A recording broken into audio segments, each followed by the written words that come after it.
Welcome everyone to our first Strategic Organization Design Broadcasting Seminar. My name is Franziska and I'm a postdoc at the University of Southern Denmark in the Strategic Organization Design Unit. Today we'll kick off this seminar series where we aim to present papers which members of our research group published in journals recently. We will do that in a short and digestible way and discuss the findings with experts from the industry. Today, my colleagues Ulrik Nash, Michael Christensen, and Thorbjørn Knudsen will present their paper on joint determinants on risk and return relationships. This paper just came recently out in the Strategic Management Journal, one of the best journals in the management field. This paper is also co-authored with Niels Stieglitz, who's a former colleague from our group and who's now at the Frankfurt School of Finance and Management. If you want to know more about our group or take a closer look into the article, we'll share the links here in the YouTube chat. We're extremely delighted that Anders Barsøe, the CEO of Let's Sushi, joins us here today. He'll discuss the findings from an industry perspective. Let's Sushi is a restaurant chain headquartered in Copenhagen, focusing on sustainable sushi in a highly competitive market. We are extremely thankful that you are here today, Anders, and look forward to your insights. So the format for today will be that my colleague Ulrik will start with a presentation of the main findings of the article. Afterwards, Anders will pick up some of the main points from the paper and relate it to some of the challenges that Let's Sushi faced in the past. We'll then open up for an interactive discussion. So you can write your questions here in the chat, and then the authors and the discussant will answer your questions. Now, without further ado, I'll hand over to my colleague Ulrik. So Ulrik, please take it away. Thank you, Franziska. So, hi everyone. Firms are obviously interested in earning money, but they're also interested in earning their money consistently. One often hears investors say higher risks, higher return when they talk about stocks.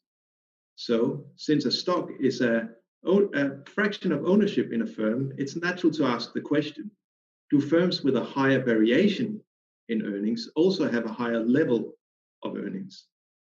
Strategy scholars have been interested in that question for quite some time.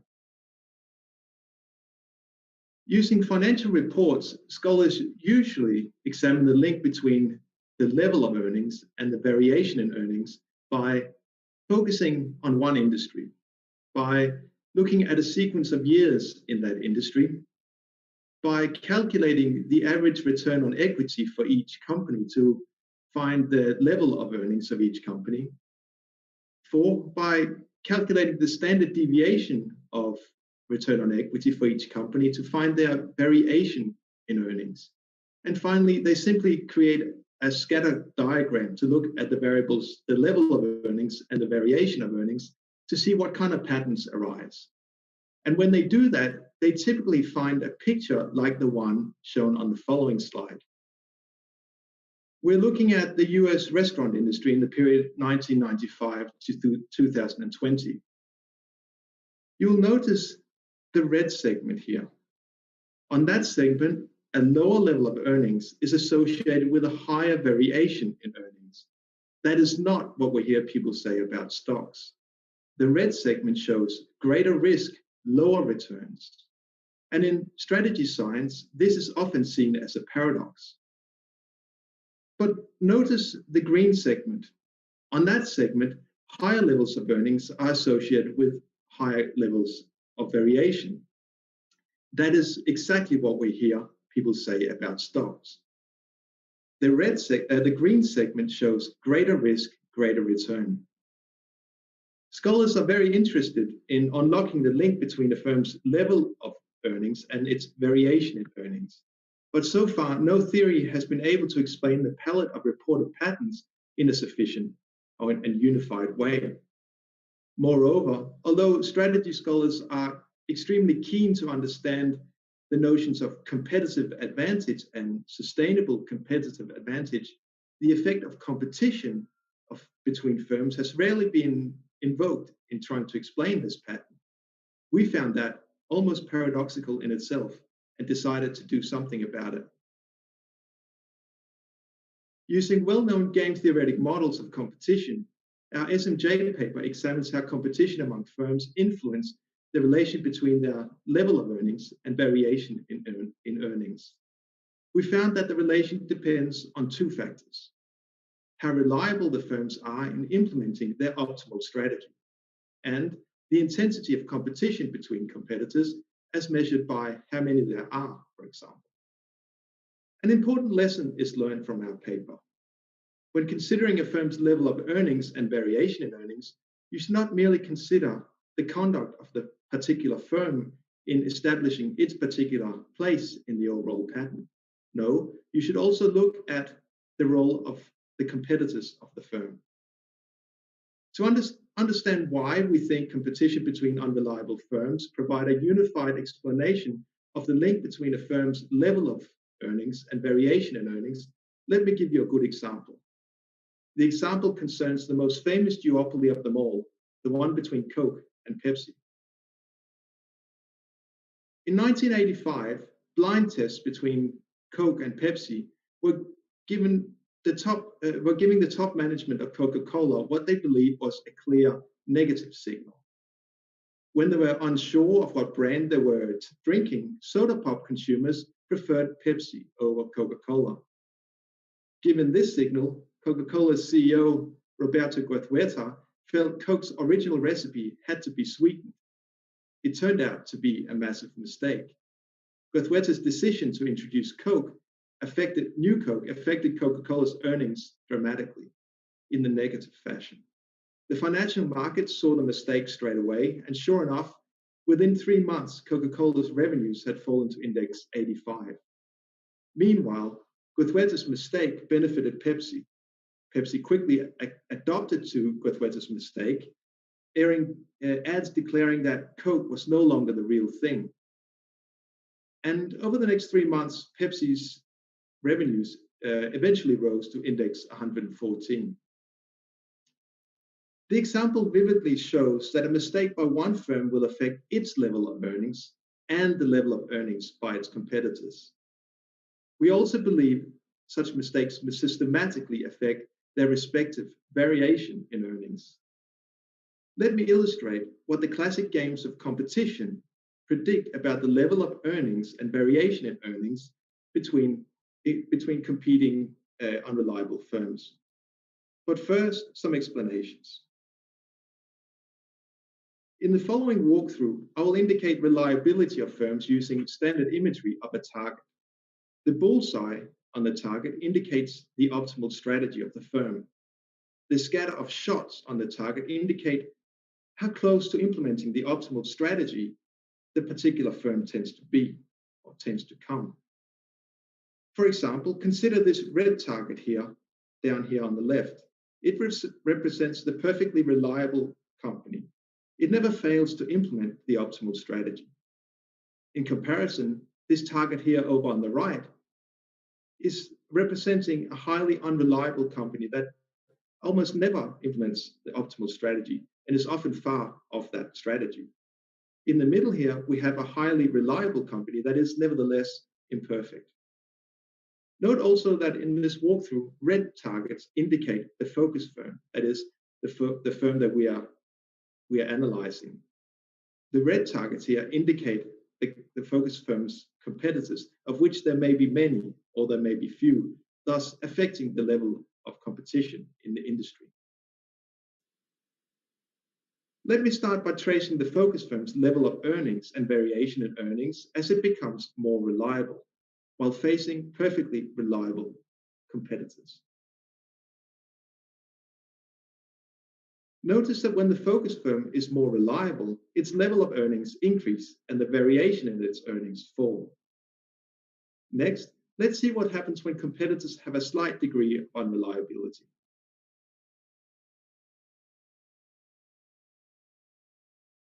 Notice once again that when the focus firm is more reliable, its level of earnings increase and its earnings variation decrease, just like before.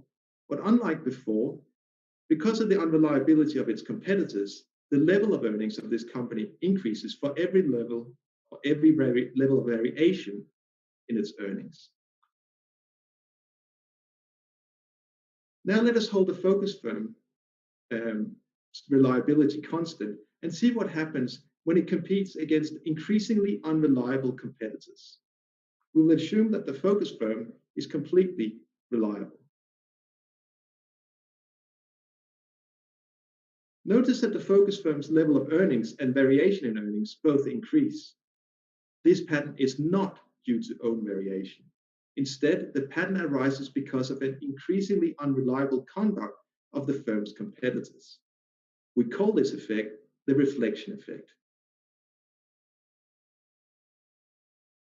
Finally, let us look at the role of the number of competitors. Let us look at what role the number of competitors play in creating the reflection effect. Remember, now we're affecting the intensity of competition. Again, we will assume a perfectly reliable focus firm.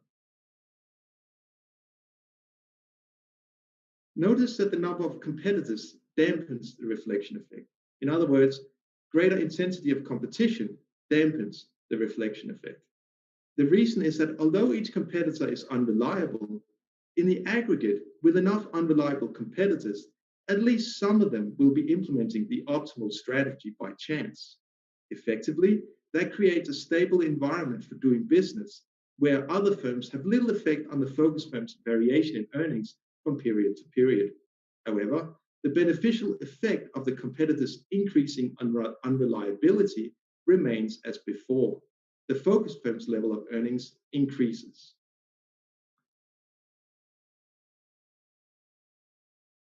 Putting things in perspective then, our paper in SMJ has three important implications. For people in finance, our paper offers a new tool for analyzing and understanding financial reports in the pursuit of well-run companies. For practitioners, while reliable strategy implementation always increases the level of earnings that companies have, the variation in earnings that companies experience may actually be in the hands of their competitors. Finally, for strategy scholars, our paper in SMJ provides something that has been missing for quite some time: a unifying explanation for the link between the level and variation of company earnings based on competition. Perhaps the theory also tells us to appreciate the competition that we have. I thank you for your attention. Thank you very much, Ulrik, for your presentation. So now I would like to ask you to stop sharing your screen, and then we'll hand over to Anas. Thank you for having me. So on a slightly less academic level, I will now go through what happens as a practitioner in our company for quite some years ago. At that point, there were two companies, one called Dun Dun and one called Let's Sushi. And Dun Dun was in a position where they feared that they might have some problems with the union, which would cost them more money than they would want to pay. So they looked at differentiating themselves in the market and sort of taking off some of their risk by introducing robots for making sushi. So they could save some man hours and they could differentiate themselves in the market by being quicker at delivering, etc. Had they done a little bit better market analysis, they would have ended up somewhere else, I think, because, or at least they should have presented it differently, because the market didn't adapt to their new thing. They thought that, they wanted in Denmark sushi made by people with high skills, because it's a very refined product. Whereas in Japan, the knowledge of sushi and the way you eat sushi is quite different. So in Japan, it worked, but it didn't work when it was entered to the Danish market. And basically, it cost them a lot of turnover because people, they basically wanted something different. So had they done their market analysis better and educated their customers in what the good part of robot sushi was, maybe they would have done better. Or maybe they basically just shouldn't have done what they did. At least it led to that they had a lot of problems, and we can say that other companies in the market was taking advantage of that, but it's pretty obvious that that would have happened. So the lack of turnover went to somebody else. So they took the business. Yep. Great. Thank you very much for these insights. So before we take some questions from the chat, so here also a quick reminder again, please write your questions in the chat. Sometimes you need to log in to write questions here. But before we take them, I'd like to hand over back to the authors, and maybe you can give a small reaction to the insights from Let's Sushi. Thanks very much. It was a beautiful story on us that, in a nutshell, it's a copy almost of the Coca-Cola Pepsi story. Yeah. Basically, a mistake by one actor, one firm, benefits another firm. You also stressed analysis here, market analysis. And I think, if we use the standard tools of strategy, let's say we use the SWOT framework. We analyze the internal strength and weakness of the company, and then the opportunities and threats. What you're saying here is actually analyzing not only the market in a classical way, but also analyzing the extent to which competitors are prone to make mistakes, as measured by the variation in their returns. Maybe an idea or what? Definitely an idea. I would say I think that some companies are doing that. We're trying to be the good boy in class and not really pointing our fingers at others. More just trying to make sure that we're doing everything right. But definitely, if you were a little bit more, I don't know how to put it. Strategic. Yeah. Then you could have taken a different approach, definitely, and you would be able to make money on that. Yeah, it's very obvious. So financial numbers are available, even though you don't have sales typically from markets. You have fairly good proxies, and one could easily analyze over the duration these numbers and see to what extent do they vary actually, and one could get to these ideas here. Of course, your story illustrates, okay, it's a real effect, it's important. One makes a mistake, among others, your company probably benefited from it, right? But taking that analysis seriously would give yet another, let's say, we get more fuel to the SWOT framework and analysis of industry for example, Porter's 5 forces. Yeah. Do you use these tools, or what kind of strategic tools do you use, Anders? Well, we use SWOT, of course. Not always down to the very nitty-gritty of it, but more as a thought, making sure that we're covering our angles. Then we use market analysis, as we have companies doing market analysis with our customers today and with new segments that we're trying to reach, to see how we can do that. We're in a lucky position. We have owners with deep pockets, and they're willing to invest.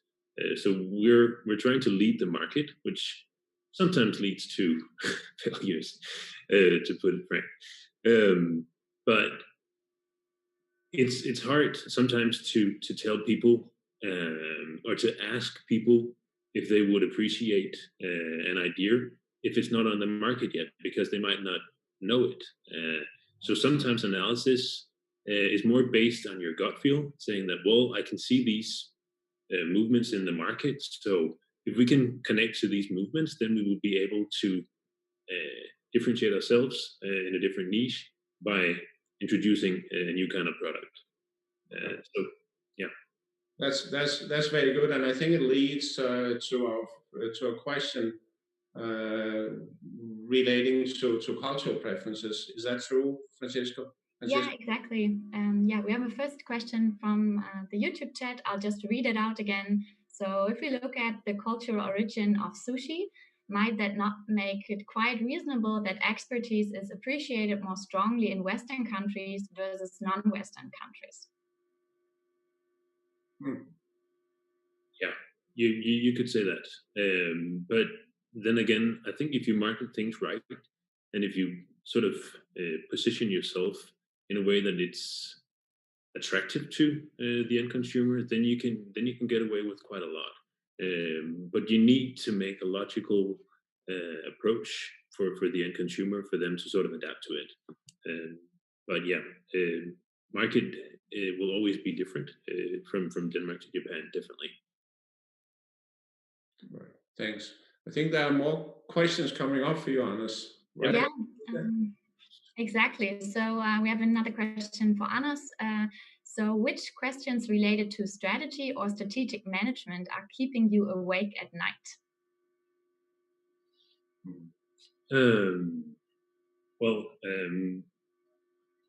We're in a highly competitive market. So what competitors are doing is always something that keeps me a little bit awake.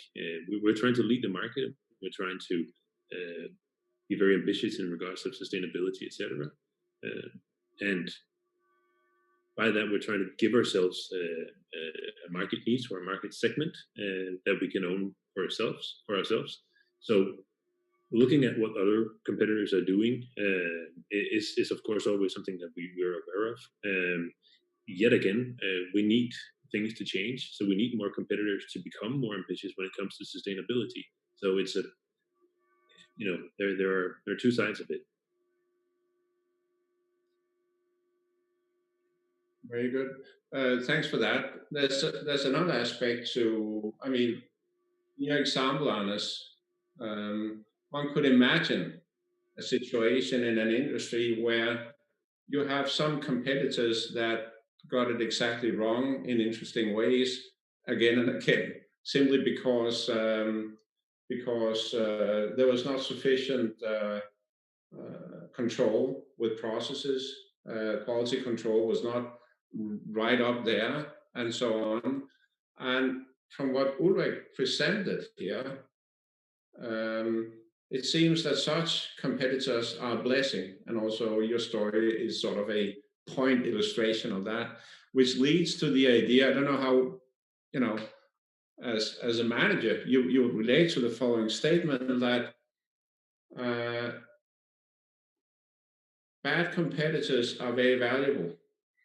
Bad competitors just described, and you should be very good to them. You shouldn't push them out of the market. No. It could be a temptation because you could push by common logic, right? You could push weak competitors out of the market, but it may be an idea rather to be nice to them. What do you say about this idea? Well, I can relate to the idea. It would, of course, if others make big mistakes, it would make us look more attractive. But yet again, it could also go the other way. So say that a big competitor of ours was having big troubles with their fish. It might affect the perception of sushi in general in the market, and that could hurt us. So to some degree, I can relate to what you're saying, but again, there's two sides of it. To some extent, they can fuck up, but not totally, because that would be bad for us as well. Thanks a lot. That's very useful. So if I translate what you're saying is, if you have a competitor that make below the line mistakes and do that on a continuous basis, that would be a blessing. But they are above the line and may influence, for example, the perception of the industry, would be really bad news, because then you would have a carryover of that effect to the entire industry, right? And therefore, potentially, customers leaving for other industries that could, to some extent, substitute their needs. Yeah? Correct. Okay, then we got one more question in the YouTube chat to the authors. So the question is, could you relate your variation versus level theory to what happened in the Coca-Cola Pepsi case. Maybe one of the authors. Okay.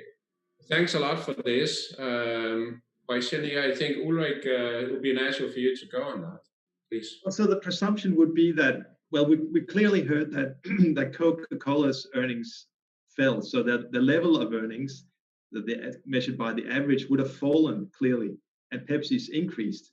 What we don't really know is the extent to which it had an effect on variance, but you can only imagine that it surely would have had some effect on variance too. Whether or not it precisely fitted into the pattern, that is our theory that it would, but we don't know. We haven't done the analysis. Thank you.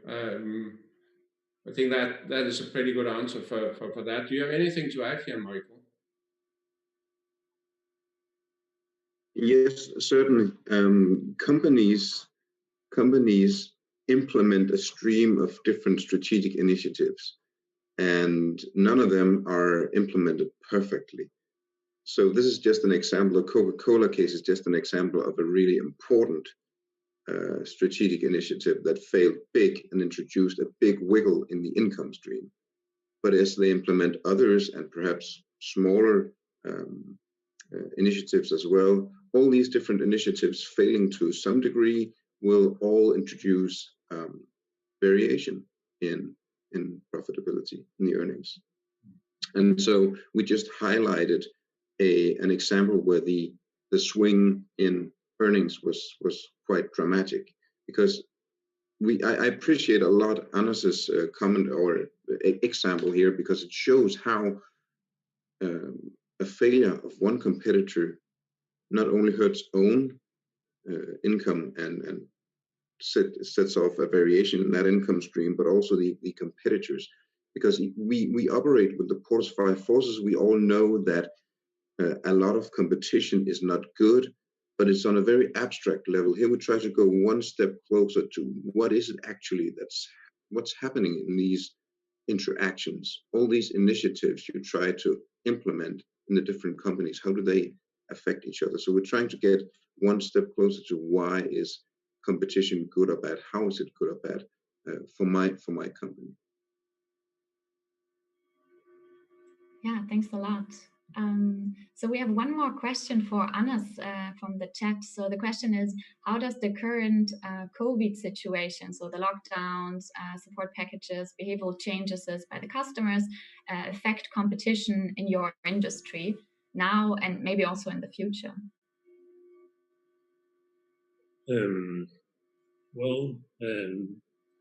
Sushi is a very strong takeaway product.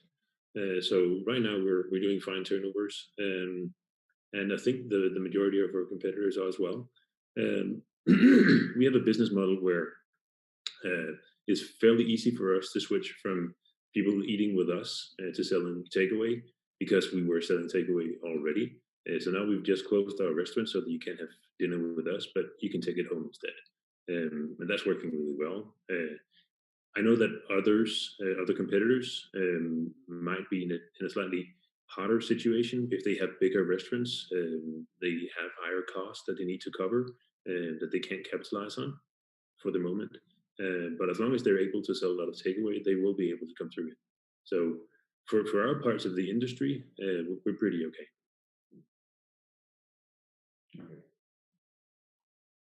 Thanks, Anders. Okay.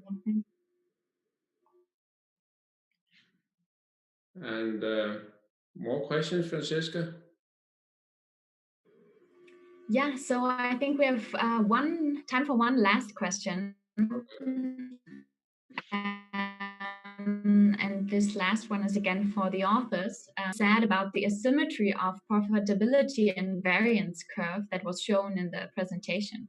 So is that a robust feature?